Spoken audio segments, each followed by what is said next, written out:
نحمدہ ونصلی ونسلم علی رسولہ النبی الامین المقین الحنین الکریم الرؤوف الرحیم اما بعد فاعوذ باللہ من الشیطان الرجیم بسم اللہ الرحمن الرحیم۔ اللہ رب العزت کا لطف و کرم اور احسان ہے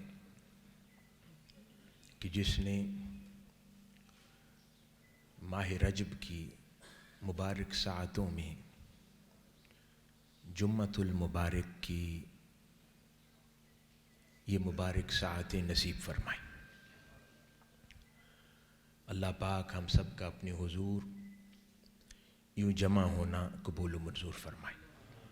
حاضرین محترم، آج جمعہ کے اس خطاب کے لیے میں نے جس موضوع کا انتخاب کیا وہ ایک ایسا مسئلہ یا ایک ایسی شے ہے جو روز مرہ کی زندگی میں ہمیں درپیش رہتی ہے اور یقیناً بیشتر خرابیوں اور برائیوں کی ہماری زندگی میں بنیاد رکھتی ہے اور ہماری زندگی کے اندر بہت سی برائیوں کی طرف دروازہ کھول دیتی ہے، جس کی طرف قرآن مجید میں اللہ رب العزت نے اس آیت مبارکہ میں اشارہ فرمایا کہ یہ وہ لوگ ہیں جو فراخی اور تنگی دونوں حالتوں میں خرچ کرتے ہیں اور غصہ ضبط کرنے والے ہیں اور لوگوں سے ان کی غلطیوں پر درگزر کرنے والے، اور اللہ احسان کرنے والوں سے محبت فرماتا۔ ہم روز مرہ کی زندگی میں اگر اپنے ارد گرد ہی جائزہ لیں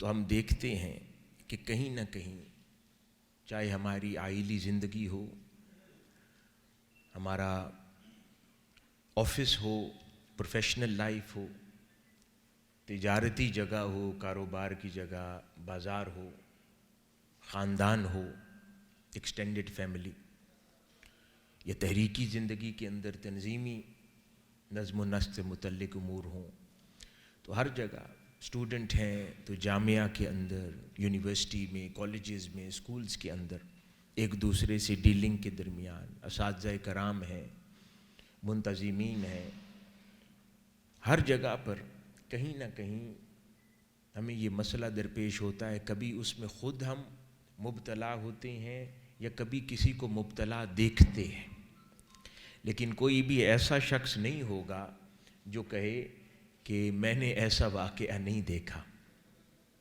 ہر کوئی اس میں سے گزرتا ہے اور وہ عموماً غصے میں رہتا ہے۔ بہت کم لوگ ایسے ہیں کہ جو اس کیفیت سے بے نیاز اللہ پاک نے ان پر اپنا فضل و کرم فرما دیا ہو اور وہ ہر وقت امن کے ساتھ، سکون کے ساتھ اور اطمینان کی کیفیات کے ساتھ نظر آئیں گے۔ نہیں تو بیشتر لوگ ہمارے ارد گرد اور گرد و نواح میں اضطراب کی کیفیت میں رہتے اور بے چینی سے دوچار رہتے۔ ایک درویش عاشق تھا، وہ دن میں چراغ لے کر گھوم رہا تھا، اس نے چراغ جلایا ہوا تھا اور وہ گھوم رہا تھا، تو کسی نے اسے دیکھا اور کہا کہ دیکھنے میں سمجھدار لگتے ہو کہ دن میں بھی کوئی چراغ جلا کر گھومتا ہے، دن کی روشنی میں چراغ جلانے کی کیا حاجت ہے اور کیا تلاش کرتے ہو؟ تو وہ کہنے لگا، میں دن میں چراغ جلا کر کوئی ایسا بندہ تلاش کرتا ہوں کہ جو ہر حال میں ایک سا رہتا ہو، ہر حال میں ایک سا رہتا ہو، اس کو فرق نہ پڑتا ہو، میں ایسا بندہ تلاش کرتا ہوں۔ جس پر اس نے کہا، پوچھنے والے نے، کہ ایسا تو ممکن نہیں ہے کہ کوئی ہر حال میں ایک سا رہتا ہو، لیکن اس نے کہا اسی لیے تو چراغ کے ساتھ ڈھونڈنے نکلا ہوں، کہیں کوئی ایسا میسر آ جائے تو اس کی صحبت اختیار کر لوں۔ اس کے اوپر بہادر شاہ ظفر نے ایک بہت خوبصورت شعر کہا، وہ کہتے ہیں کہ ظفر آدمی اس کو نہ جانیے گا، ہو وہ کیسا ہی صاحب فہم و ذکا۔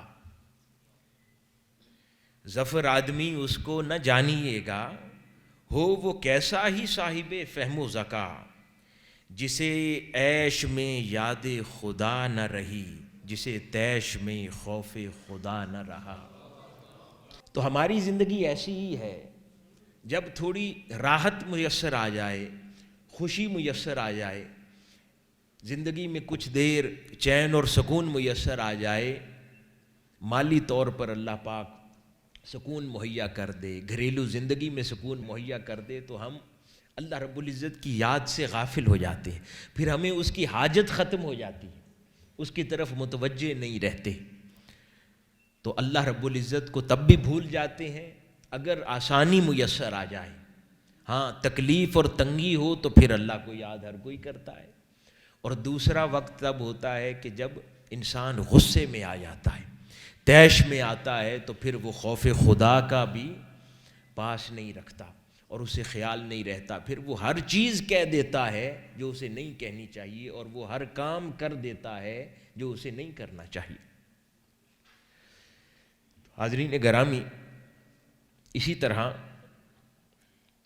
روایات میں آتا ہے کہ سیدنا عیسیٰ علیہ السلام سے سیدنا یحییٰ علیہ السلام، کیونکہ قریب کا زمانہ ہے، سیدنا عیسیٰ علیہ السلام، سیدہ مریم علیہ السلام کے گھر آپ کی ولادت ہوئی ہے، اور سیدنا زکریہ علیہ السلام انہی کے حجرے میں دعا مانگتے ہیں سیدنا یحییٰ علیہ السلام کی، تو ایک زمانہ ہے۔ تو ایک روز سیدنا یحییٰ علیہ السلام نے سیدنا عیسیٰ علیہ السلام سے سوال کیا کہ اے اللہ کے نبی، آپ فرمائیں کون سا کام مشکل ہے؟ آپ نے سیدنا عیسیٰ علیہ السلام نے جواب دیا کہ اللہ کا غضب مشکل ہے۔ پھر آپ نے پوچھا کہ کون سی چیز اللہ کے غضب کو انسان کے قریب کرتی ہے؟ اس پر آپ نے فرمایا کہ انسان کا غصہ اللہ کے غضب کو اس کے قریب کرتا ہے۔ پھر انہوں نے سوال کیا سیدنا یحییٰ علیہ السلام نے کہ وہ کون سی چیز ہے جو غصے کو پیدا کرتی ہے اور انسان میں بڑھاتی چلی جاتی ہے؟ اس کے اوپر سیدنا عیسیٰ علیہ السلام نے فرمایا انسان کا فخر، اس کا جھوٹا تصور وقار، اور اس کی دنیا میں اپنے ہاتھ کی بنائی ہوئی عزت اور اس کی امیدیں، یہ وہ سارے امور ہیں جو انسان کو غصے میں مبتلا کرتے ہیں۔ اب یہ کیسے ہوتا ہے؟ انسان کسی جگہ پر اپنے آپ کو ہی تصور کر لیں کہ انسان کسی جگہ پر چلا جاتا ہے، اپنی سوچ کے اندر وہ بڑا وقار والا اور صاحب عزت انسان ہے، کہیں اس کے عزت کے منافی چھوٹی سی بات ہو جائے، کوئی اس کو سٹیج پر نہ بٹھائے، کوئی اس کو عزت سے ڈیل نہ کرے، یا کوئی اس کی منشا کے مطابق کوئی بات نہ ہو، کوئی فیصلہ نہ ہو، تو فوری اس کے اندر ایک کیفیت پیدا ہوتی ہے جسے غصہ کہتے ہیں۔ پھر اس کے نتیجے میں وہ اس شخصیت پر فیصلے صادر کرنے لگتا ہے۔ کوئی شخص اس سے کبھی پوچھ لے نا فلاں شخص کیسا ہے، اب وہ ایمانداری کے ساتھ اس پر کومنٹ نہیں کرے گا، کیونکہ اس کی ذات کے ساتھ کوئی واقعہ رونما ہوا ہے، تو وہ اب اس چشمے سے دیکھے گا اس انسان کو، اور وہ کہے گا کہ یہ آدمی اچھا نہیں ہے، یہ آدمی اس کی پھر 100 خامیاں دیکھے گا، لیکن مسئلہ وہ اندر غصہ ہے کہ میرے ساتھ فلاں وقت یہ کام نہیں کیا تھا، مجھے عزت نہیں دی تھی، یا میں نے اس سے اس چیز کا تقاضا کیا تھا، اس نے میری یہ خواہش پوری نہیں کی تھی، اس لیے وہ شخص برا ہو گیا۔ اب وہ اندر کا غصہ ہے جو انسان سے ناانصافی کروا رہا ہے، اور کسی انسان کی شخصیت کو بے پردہ کروا رہا ہے، یا اس کے اوپر تہمت یا الزام لگوا رہا ہے۔ اور یہ ہم عمومی زندگی میں یہ عمل دیکھتے ہیں۔ ہم جب کسی کے بارے میں اپنی رائے دیتے ہیں، اگر اس کے ساتھ کوئی ماجرا ہوا ہے تو ہم اس میں اپنا غصہ شامل کرتے ہیں، اس طرح ہماری روزمرہ کی زندگی میں ہر مسئلے میں یہ غصہ شامل ہے. اسی طرح اسی لیے تو سیدنا جعفر صادق رضی اللہ تعالیٰ عنہ نے فرمایا کہ غصہ ہر گناہ کی چابی ہے، گناہوں کے دروازے کی چابی ہے. اس لیے یہی غصہ انسان سے 100 طرح کے ایسے معاملے کرواتا ہے جس کا اس کو تصور بھی نہیں ہوتا.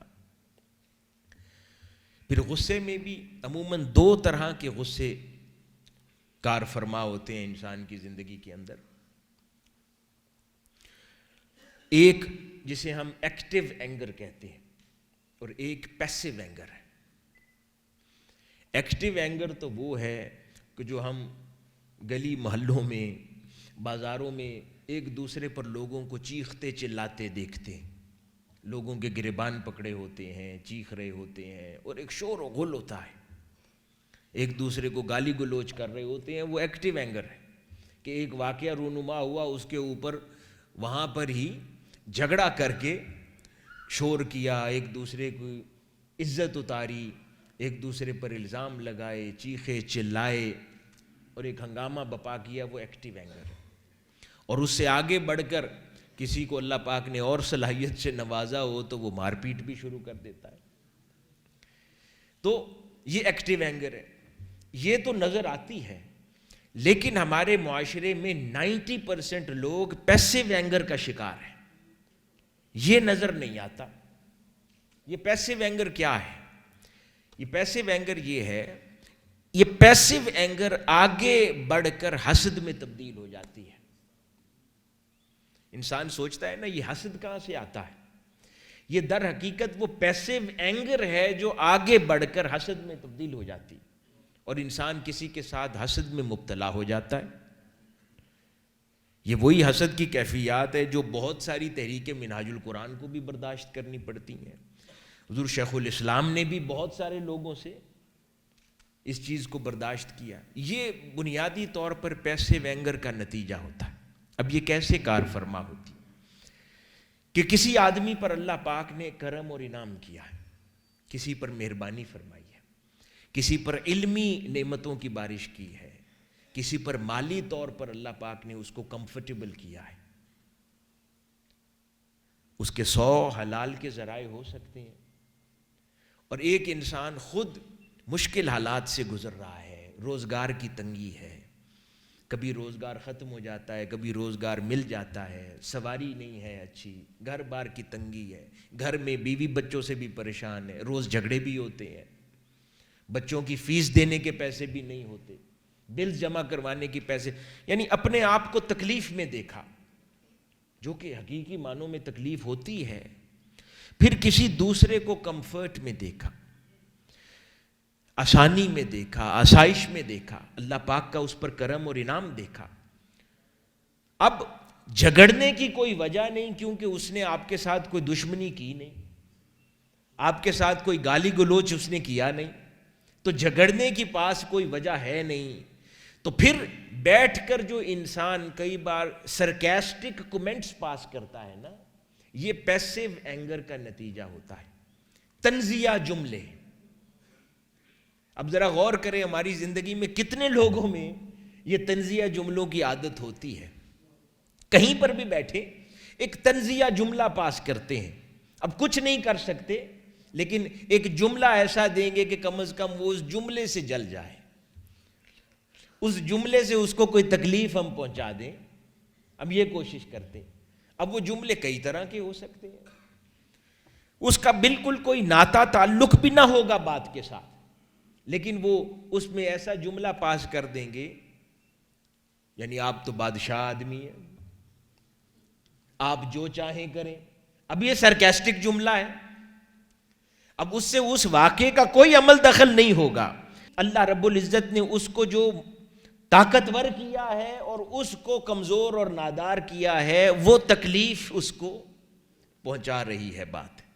اس لیے وہ سرکیسٹکلی وہ جملہ اس پر پاس کر دے گا کہ آپ بادشاہ آدمی، آپ جو مرضی کریں. ایک واقعہ انٹرسٹنگ سا ذہن میں آیا، اس کا میں خود شاہد ہوں واقعے کا. ایک مجلس تھی کئی سال پہلے، تو تو دو لوگ اس میں بیٹھے تھے، دوست تھے دو. تو ایک دوست اللہ پاک نے اس کے ساتھ مہربانی کی تھی، اس نے ڈرائیور اسٹاف وغیرہ رکھا ہوا تھا. دوسرا دوست وہ موٹر بائک چلاتا تھا اور خود اپنا سفر کرتا تھا، کوئی اسٹاف نہیں تھا.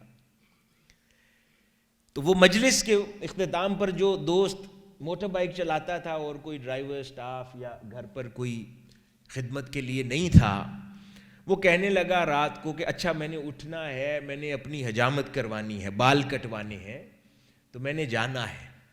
تو وہ دوسرے دوست نے کہا اچھا تھوڑی دیر اور بیٹھ جاؤ. تو ابھی اکٹھے اٹھتے ہیں، مجلس ختم ہوتی ہے تو اکٹھے اٹھ جاتے ہیں. اس نے جواب میں کہا بھئی آپ کے پاس تو سارے امور انجام دینے کے لیے سٹاف ہے، میں نے تو اپنے سارے کام خود کرنے ہیں. اب وہ جو دوسرا دوست تھا وہ تیز تھا، انٹیلیجنٹ تھا، اس نے کہا اچھا رکو یہیں بیٹھو، میں اپنے ڈرائیور سے کہتا ہوں وہ تمہاری جگہ بال کٹوا آتا ہے. اب یہ سرکاسٹک بات ہے. اب اس کے اندر جو بھی تکلیف یا پریشانی میں مبتلا وہ تھا، اس کو اس کی کمفرٹ پسند نہیں آتی تھی. اب اس کے لاشعور میں وہ تکلیف تھی، یوں تو دوست ہے اس کا، لیکن کہیں نہ کہیں اس کے لاشعور میں یہ جو ڈفرنس تھا یہ اس کو ناراض کرتا تھا. تو جس بات کا کوئی ربط بھی نہیں تھا اس کے ساتھ اس نے وہ اظہار کر دیا. یہ وہ پیسو اینگر ہے.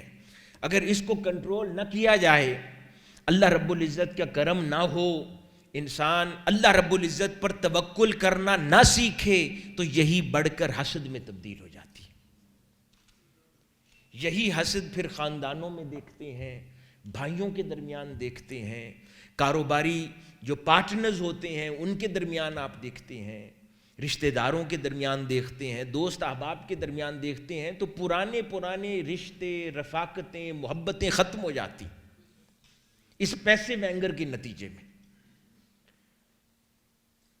اب انسان یہ نہیں سوچتا کہ اس کو ایسا رکھا ہے تو بھی مولا نے رکھا ہے، اور مجھے ایسا رکھا ہے وہ بھی میرے مولا نے رکھا ہے.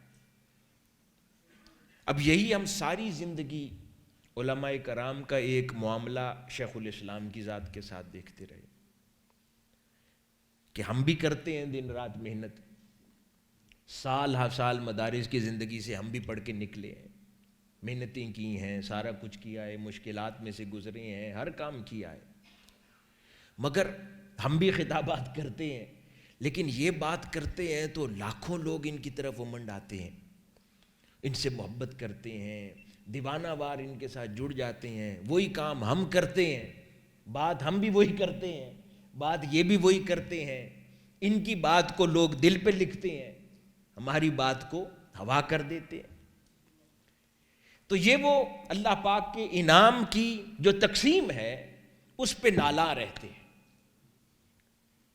اور اللہ پاک فرماتا ہے کہ میری تقسیم پہ نالاں رہنے کا فائدہ نہیں ہے. انسان کا ٹیسٹ اور آزمائش اس میں ہے کہ جو میں نے تقسیم کیا ہے اس پہ راضی رہنا سیکھ جائے. امتحان انسان کا یہ ہے کہ میں نے جیسے تقسیم کیا ہے اس پر وہ راضی رہنا سیکھ جائے تو اللہ پاک اس سے پیار کر لے گا. اسی طرح مالی تقسیم ہے. کسی کو اللہ پاک اولاد کی تقسیم ہے. قرآن مجید میں نہیں فرماتا کسی کو بیٹے دیتا ہوں، کسی کو بیٹیاں دیتا ہوں، کسی کو دونوں دیتا ہوں. اب خواتین کے اندر یہ بھی تنگی دلوں میں پیدا ہو جاتی ہے اولاد کی تقسیم کے حوالے سے بھی. تو زندگی میں ہر چھوٹی چھوٹے مسئلے پر اور چیز پر انسان اپنا دل تنگ کرتا ہے اور وہ اللہ رب العزت کی نگاہ سے گر جاتا ہے. اسی غصے کے حوالے سے چند احادیث مبارکہ میں عرض کروں. سیدنا ابی ہریرہ رضی اللہ تعالیٰ عنہ روایت فرماتے ہیں کہ ایک آدمی حضور نبی اکرم صلی اللہ علیہ وآلہ وسلم کی بارگاہ میں حاضر ہوا اور عرض کیا کہ یا رسول اللہ صلی اللہ علیہ وآلہ وسلم آپ مجھے نصیحت فرمائیں. آپ نے فرمایا غصہ نہ کیا کرو. اس نے کئی بار اپنا سوال ریپیٹ کیا اور عرض کیا کہ یا رسول اللہ صلی اللہ علیہ وآلہ وسلم مجھے نصیحت فرمائیں. آپ نے بار بار یہی فرمایا، غصہ نہ کیا کرو۔ ایک اور روایت میں سیدنا ابی ہریرہ رضی اللہ تعالیٰ عنہ سے ہی مروی ہے، آپ فرماتے ہیں کہ آقا علیہ الصلوۃ والسلام نے ایک روز ارشاد فرمایا کہ طاقتور پہلوان وہ آدمی نہیں ہے جو کشتی کرتے وقت اپنے مد مقابل کو پچھاڑ دے، بلکہ پہلوان تو وہ آدمی ہے کہ جو غصے کے وقت اپنے آپ کو قابو میں رکھ سکے۔ اب چاہے وہ ایکٹیو اینگر ہو یا پیسیو اینگر ہو، پیسیو اینگر زیادہ بڑا دشمن ہے۔ میں ایک مثال اور اس کی آئی تاکہ سمجھیں ساتھی ساری اس کو غور سے۔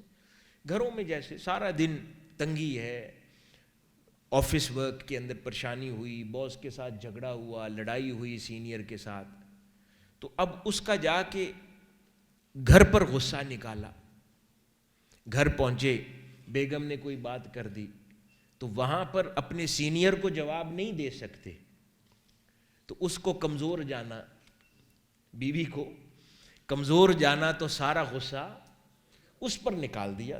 یا جو آفیسز ہیں، آفیسز سے تعلق رکھنے والے ذمہ داران ہوتے ہیں، ان کو اگر وہیکلز ملی ہوئی ہیں، ان کے ڈرائیورز ہوتے ہیں، یا پرسنل سٹاف گھروں میں لوگوں نے رکھا ہوتا ہے، ان کے ساتھ برتاؤ نہایت ہی برا انسان رکھتا ہے۔ جہاں پر کوئی سامنے طاقتور ہو وہاں تو آواز اونچی نہیں ہوتی، پھر کسی طاقتور کے سامنے آواز اونچی کر کے دیکھے انسان، کمزور کے آگے ہی آواز اونچی ہوتی۔ اگر تو آواز اونچی کا معاملہ ہے اور انسان کا لائف سٹائل ہے، پھر دونوں کے سامنے یکسر برابر اونچی ہونی چاہیے۔ اگر طاقتور کے سامنے بالکل کمزور ہو جائے، نحیف آواز ہو جائے، اور کمزور انسان کے اوپر انسان چلا چلا کر بات کرے، غصہ کرے، تو پھر اس کا مطلب ہے کہ وہ پیسیو اینگر کا شکار ہے، اور وہ اس کا نتیجہ کہیں نہ کہیں کسی کا غصہ کسی پر نکالتا ہے۔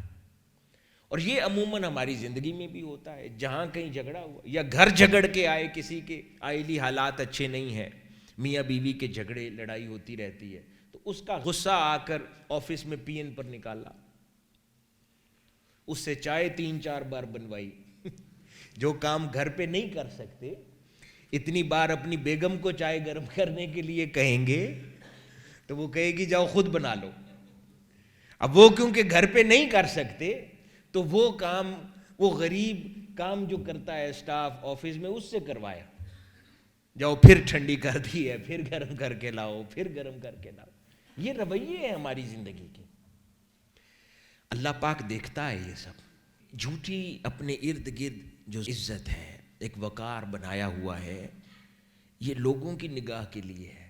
جس کے آگے اپنا وقار بنانا چاہیے اس کے آگے تو ہر روز گر جاتے ہیں، اس کے آگے اس کی نگاہ سے ہر روز گرتے ہیں، اور وہ لکھوا دیتا ہے کہ فرشتوں، جس سے محبت کرنی ہو تو بھی ندا دیتا ہے، اور جس کے بارے میں کہنا ہو کہ ہاں یہ اپنے درجے سے نیچے اتر گیا ہے، گر گیا، اس کی بھی خبر ہر کسی کو ہو جاتی، اور اس کی مخلوق، وہ فرشتے بھی دیکھتے ہیں کہ یہ شخص اپنے عہدے سے یا اپنے مرتبے سے نیچے گر گیا۔ اسی طرح ایک اور حدیث مبارکہ ہے، ایک روز سیدہ عائشہ صدیقہ رضی اللہ تعالی عنہا سے آقا علیہ الصلوۃ والسلام نے فرمایا، آپ کسی بات پر کچھ جلال میں تھی، تو آقا علیہ الصلوۃ والسلام نے فرمایا کہ عائشہ، کیا تمہارے پاس شیطان آیا تھا؟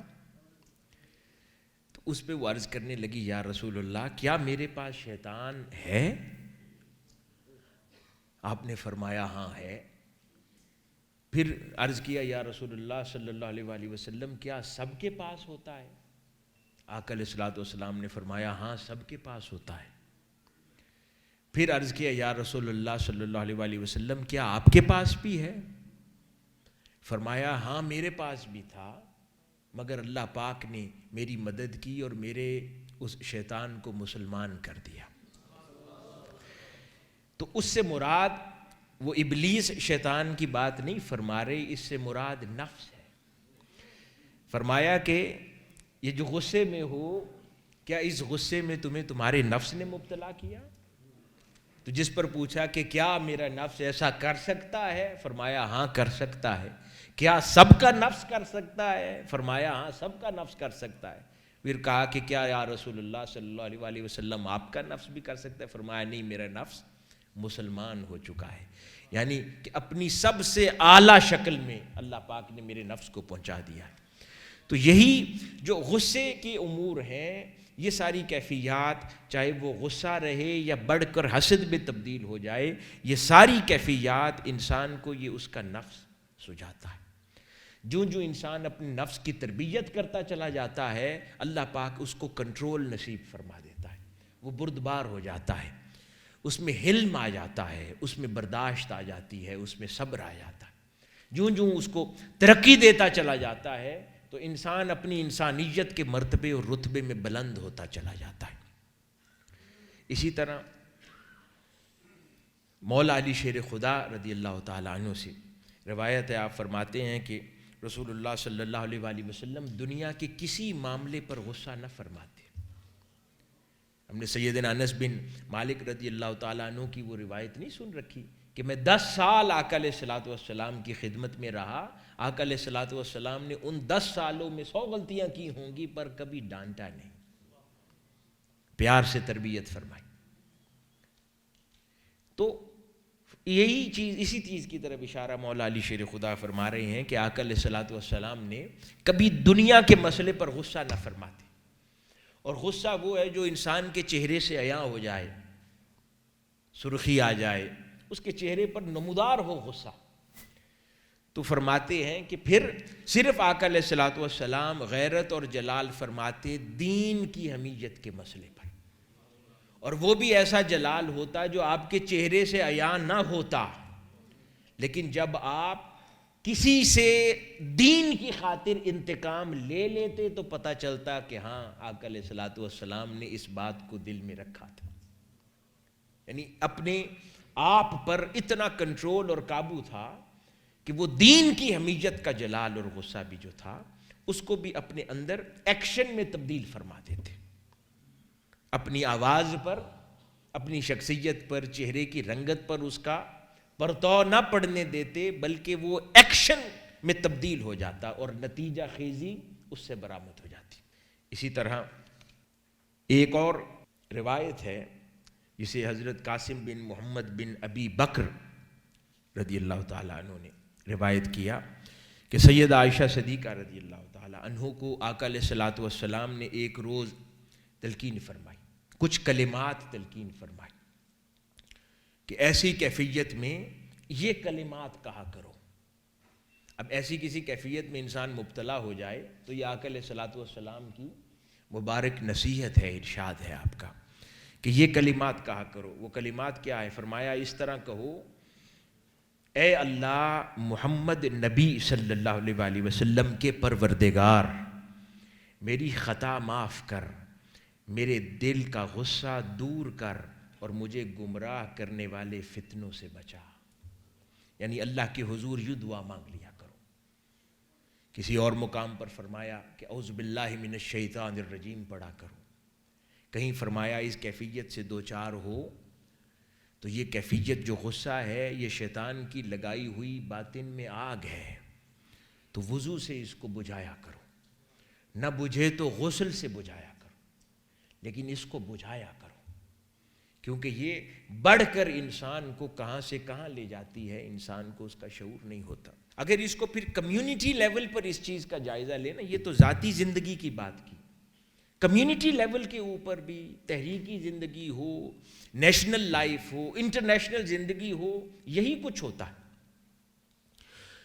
اگر انسان کسی چھوٹے پیمانے پر ہے تو وہ غصے کا اظہار اپنے ارد گرد کرتا ہے، اپنے ساتھ کرتا ہے، اپنے رشتہ داروں پر کرتا ہے، آفس بیررز میں کرتا ہے، کولیگز کے ساتھ کرتا ہے، دوستوں کے ساتھ کرتا ہے۔ اور اگر کسی کو اللہ پاک نے کسی علاقے کے اندر کوئی بڑا مقام عطا کر دیا ہے، یا اس کو چار لوگ سنتے ہیں، یا کسی تنظیم کا سربراہ بن گیا ہے، یا کسی کمیونٹی کا لیڈر ہے، کسی ٹرائب کا لیڈر ہے، یا کسی موومنٹ کو چلا رہا ہے، اگر اللہ پاک نے اس کو اس لیول پر لے گیا ہے اور وہ اس قسم کے غصے کا شکار ہے، تو ذرا سوچئے کہ وہ کیا کچھ نہیں کر سکتا۔ یہ جو ہم ارد گرد دیکھتے ہیں، اپنے ارد گرد مختلف تحریکیں کبھی دیکھتے ہیں، موومنٹس دیکھتے ہیں، اس کے اندر طرح طرح کے فیصلے دیکھتے ہیں۔ کبھی وہ پیسیو اینگر ہے، کبھی وہ ایکٹیو اینگر ہے، جس میں نتیجتاً کئی لوگ جھونک دیے جاتے ہیں۔ مطلب اس شخص کی، کسی ایک شخص کی دنیاوی کسی مسئلے پر کسی کے ساتھ ایک جھگڑا ہے، اور پھر اس کو انا کا مسئلہ بنا کر اس کے ساتھ وابستہ لوگ بھی اس میں جھونک دیے جاتے ہیں۔ تو کئی لوگ کسی کے غصے کا شکار ہو جاتے ہیں، کسی کی ضد کا شکار ہو جاتے ہیں۔ بین الاقوامی سطح پر ملک کئی بار کوئی سربراہ مملکت ہو، اگر اس قسم کے مسئلے کا اس شکار ہے تو پوری قوموں کو ڈبو دیتا ہے، بے جا ضد، بے جا انا، بے جا ایک جھوٹا تکبر۔ ایک رعونت کا اگر کوئی شکار سربراہ ہے، وہ پوری قوم کو ڈبو دے گا، کئی ایسے غلط فیصلے کرے گا کہ کئی دیگر اقوام اس کے خلاف ہو جائیں گی، بڑی سختیاں، اور اس ایک کے فیصلے کے نتیجے میں بڑی سختیاں قوم کو جھیلنی پڑتی۔ تو میں نے عرض کیا، یہ غصہ ایک مسئلہ چھوٹا سا نہیں ہے، اس کا آغاز انسان کی ذات سے ہوتا ہے اور بین الاقوامی سطح تک نقصان پہنچا جاتا ہے۔ یہ جنگ عظیم اول ہے، جنگ عظیم دوم ہے، یہ کیا ہے؟ یہ کچھ طاقتور لوگوں کے غصے کا نتیجہ ہے۔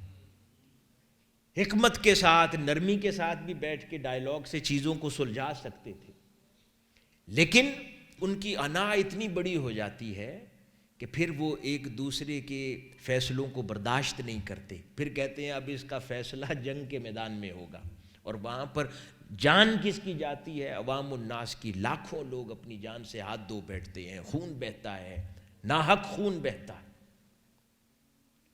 پھر جنگیں ختم ہو جاتی ہیں، وہ سارے لڑنے والے دو ملک دوست ہو جاتے ہیں، جن غریبوں کے لٹ گئے لوگ، وہ لٹ گئے، چلے گئے،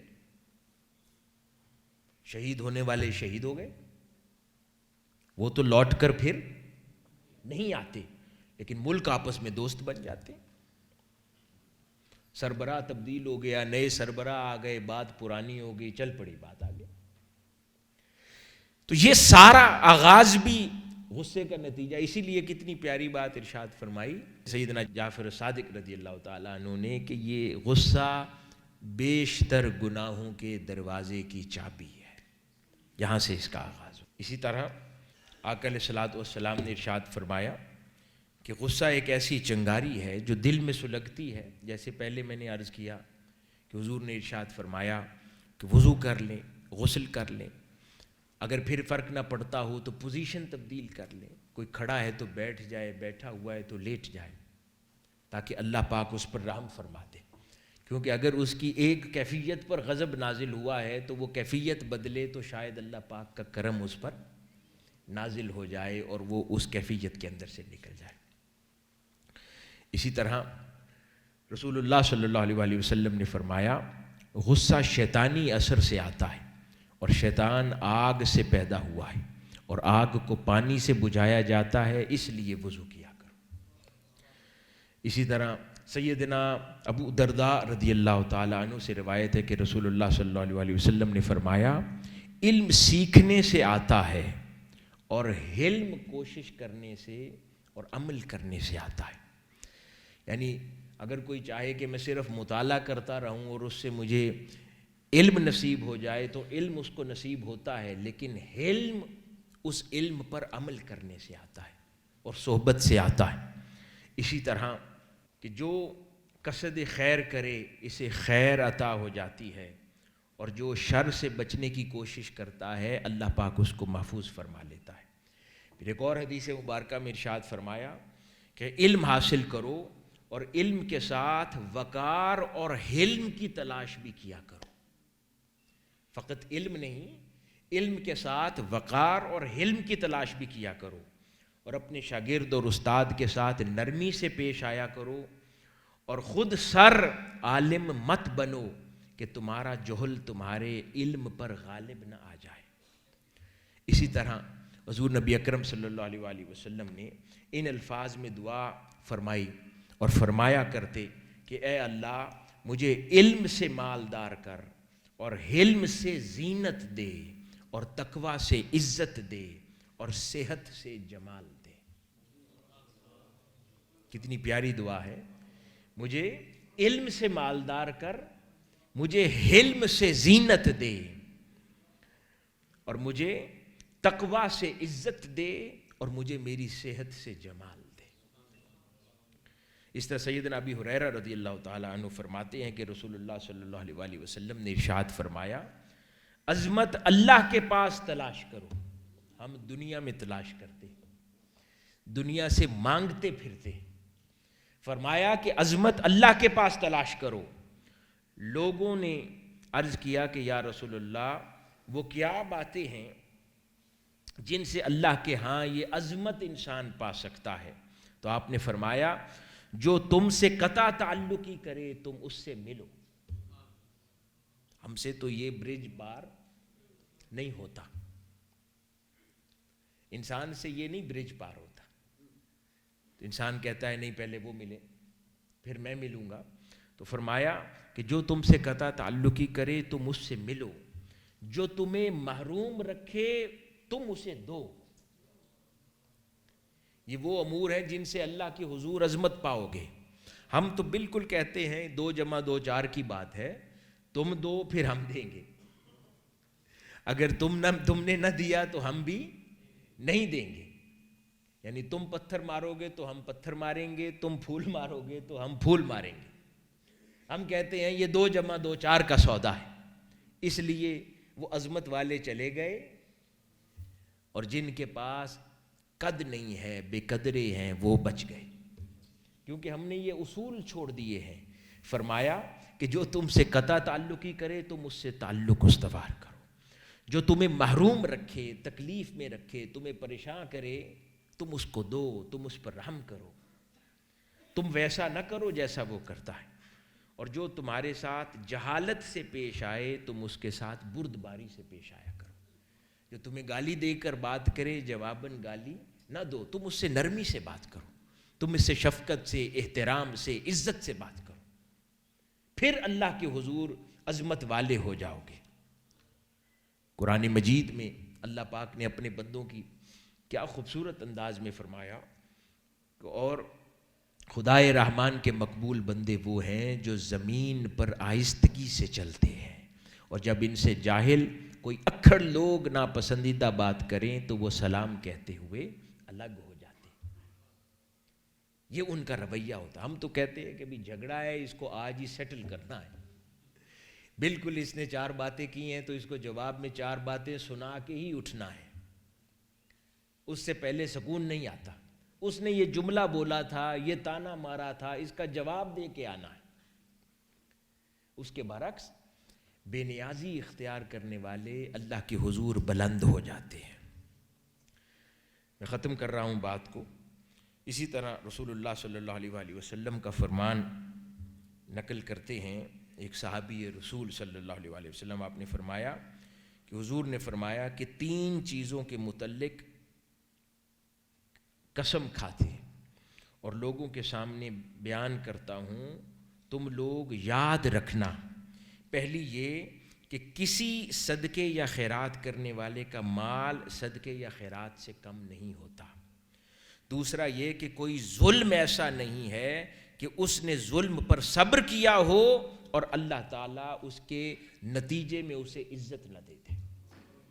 آقا علیہ الصلوۃ والسلام فرما رہے ہیں کہ ایک یہ بات پکی ہے کہ کوئی صدقہ خیرات کرے اس سے اس کا مال کم نہیں ہوگا۔ فرمایا دوسری یہ بات پکی ہے کہ کسی کے ساتھ ظلم کیا گیا، اگر اس نے جواباً سکور سیٹل کر لیا پھر نہیں، اگر وہ ظلم کیا گیا اور اس نے صبر کر لیا، کوئی واقعہ ایسا نہ ہوگا کہ جس میں اللہ پاک اس کو اس کے نتیجے میں عزت عطا نہ فرما دے۔ اور تیسری یہ کہ جو شخص اپنے اوپر سوال کا دروازہ یعنی مانگنے کا دروازہ کھولتا ہے، اللہ پاک اس کو فقر اور محتاجی میں مبتلا کر دیتا ہے. فرمایا یہ تیسری بات بھی کنفرم ہے کہ جو اپنے اوپر مانگنے کا دروازہ بند رکھے اللہ پاک اس کو خوشحال کرتا ہے. جو اپنے اوپر مانگنے کا دروازہ کھول لے اللہ پاک اس کو محتاجی اور فقر میں مبتلا کر دیتا ہے.